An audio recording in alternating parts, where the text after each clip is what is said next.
I'm LordRyuujin, and I actually like the CirclePad Pro.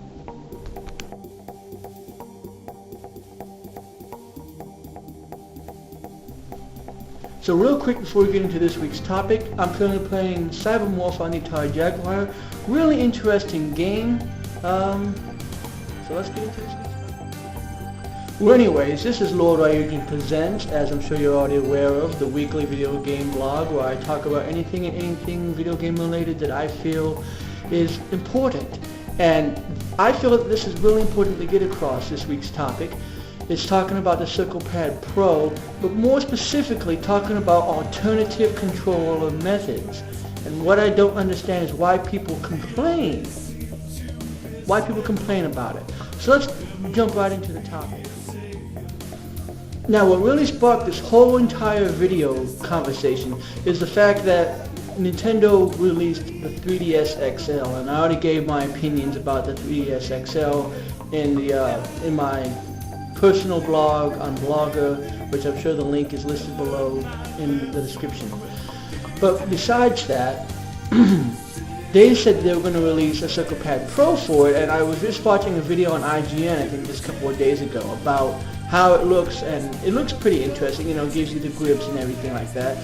But there's still people that are complaining, why didn't they just put it in to begin with? People, let me re-educate you for the 500th time. If they add in another analog, it is a new console. New console. That's just like, why doesn't Nintendo release a high-definition Wii? Because it would be a new console. And look at what happened. We now have the Nintendo Wii U, a high-definition Wii. So there you go.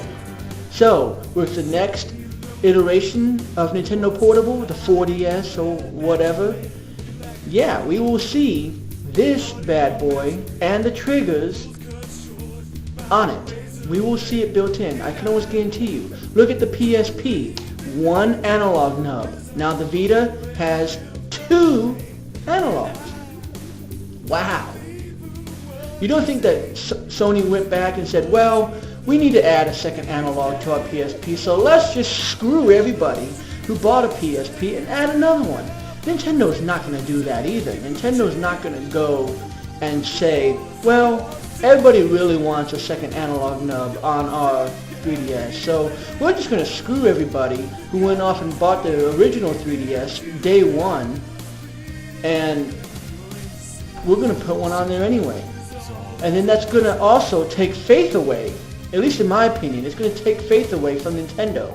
Because if I being a Nintendo fan, if I knew, well, I'm just going to wait 5-6 years until you're completely done with this console before I buy it, because you might add in another analog, you might add in triggers, you might add in something that's really going to mess with me, they're going to lose money, because there's going to be, I know I'm not going to be the only person who's going to think like that. There's going to be hundreds of people who are going to think like that. That's going to be thousands of dollars out of their pocket because they decided they want to wuss out and add another analog, you know?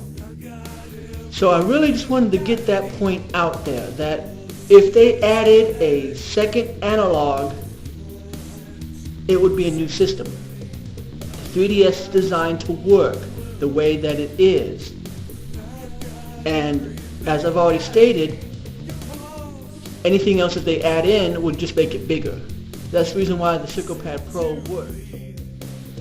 Because if you ask me, this is the way I like to play it. You know, it's automatically got the grips here, the triggers are right here. You know, so even when I'm holding just a regular 3DS and playing it, it feels comfortable. You know, it's just a quick hop and a jump to the R right here, to the L, and the R's right here. The only problem that I have is getting to the original R, which sits right here when the 3DS is in.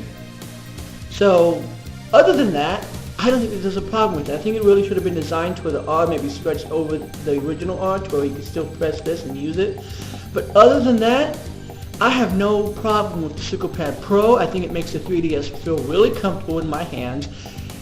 And I don't see why people really are complaining about it. You know, if you don't like the CirclePad Pro, don't buy it. If you want to have the second analog like I did, and if you wanted to have the triggers like I did for certain games, Resident Evil in particular, Kid Icarus, it really works well, then buy it. And it makes it feel more like a home controller. It makes it feel like a 360 controller. It makes it feel like a PS3 controller. It makes it feel like an actual physical controller in your hands. So I don't see why there's all this bitching and complaining about it should have been put in from the beginning. No, it shouldn't have. It should not have. I'm sorry, I disagree with you. That plus, Nintendo is notorious for giving us different control options. I mean, look at the Wii, you know? I mean, it's not like they went off and they gave us some kind of a, some other controller that you could have played with.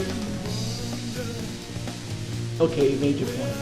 But the fact is that with the Wii, they gave us a classic controller. That way, if you don't like using the motion controllers, we got an actual controller for you. If you don't like the way the 3DS feels, if you want to have two sets of analog, we've got that. You want triggers?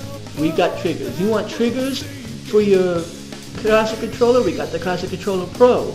You know, there's so many different ways. Nintendo's been doing this since the NES. I mean, looking at the Power Glove, looking at the turbo controllers that they came out with, looking at the little power pad thing that you can do for like track and field, even that little ball thing that you can do. You know, I mean, I'm sure you've seen it on Angry Video Game Nerd where they have the headset that you can yell into and you can aim. I mean, Nintendo has been coming out with different ways of playing, even with Super Scope 6 for the Super Nintendo. They've been coming out with new ways of playing games and new means of controlling those games for years. So it shouldn't be that shocking that they come out with something like the Circle Pro. In fact, I'm grateful.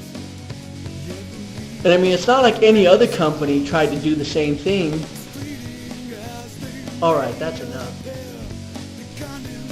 So I guess the point in case of this whole video is I don't understand the hate. Just like earlier with one of my more famous videos apparently about all the hate towards the Wii U and why there's not really any confidence going towards it, why there's no real we need to get excited over the Wii U.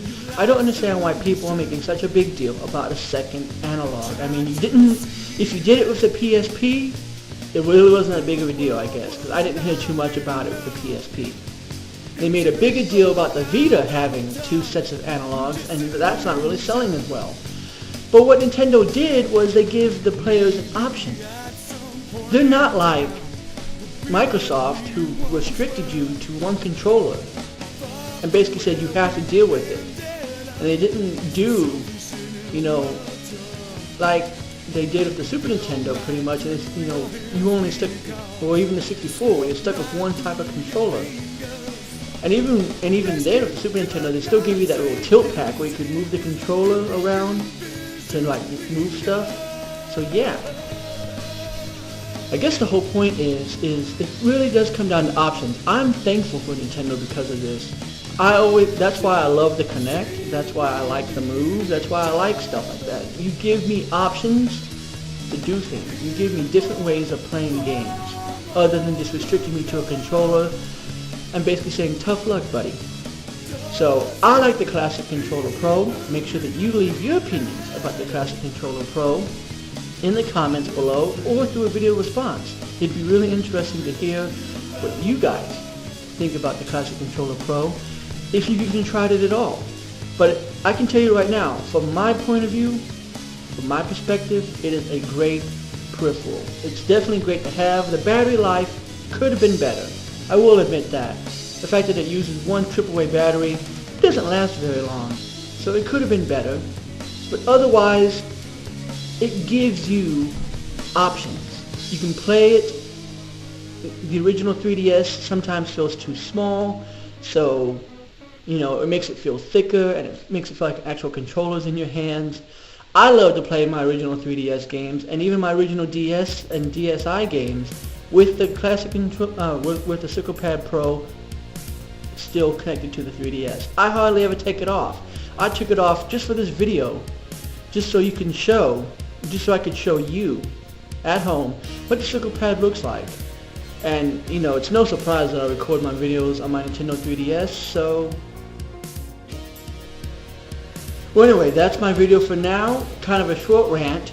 Not really much to explain, you know, just you will get on the next Nintendo handheld, you will get what you've been asking for. Just like you've been waiting for a high-definition Wii, now you got a high-definition Wii with the Wii U. You want to have a second circle pad built into the system, you're going to get that with the next Nintendo handheld. You're not going to see it during the 3DS's lifetime.